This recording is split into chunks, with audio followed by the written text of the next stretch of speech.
Htjela bi da vam predstavim novu pjesmu koja se zove Kao. Ima neku želju? Imam pjevam? Sve se čuje. Nalazimo se u maloj dvorani Lisinski i moram reći da sam jako sretna što smo se uspjeli dogovoriti da snimimo ovakav spot. Ne, meni je jako drago zato što je ovo logičan nastavak Grada bez ljudi, dobrodošao u klub Alcatraz, tako da meni sad ovaj kao baš šlag na portu. Viš, liči malo na mene ovdje. Da. Ali malo. Čuješ ti? Čovjek je autor pjesme koju snimamo danas. Pa bude napisali jednom i dobru pjesmu, kaj pa? Iskren Švica. Hvala za ovo. Sad ga trebala zvati, ajmo.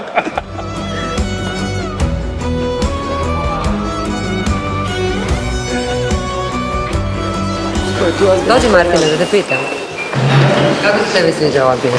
Kako ti doživljavaš? Ali nemoj sad zato što... Alfa! Ne znam. Nema reći, ostaje bez teksta. Koliko ti se ne sviđa ova pjesma, zato što se svi do sad hvalili, pa izgleda kao da je namještena situacija.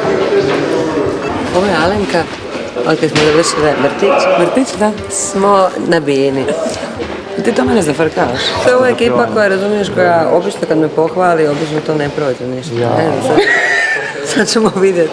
Najloše je to što kad se meni sviđa, onda baš ti kod ljudi uspješ to. Ne sviđa mi se. A ne sviđa, zašto vam se ne sviđa? Ne, to me zanima, stvarno. Zato što volim hip-hop. Možda ove gitare što smo to ubacili. Dakle. A ne, a mene su te gitare jako dobre i dobro se čuju. Početak mi se ne sviđa. Nema gitare.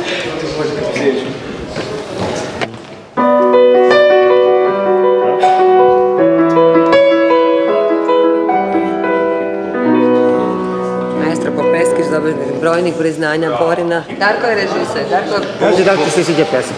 Ma tak, ono, bilo je bolje.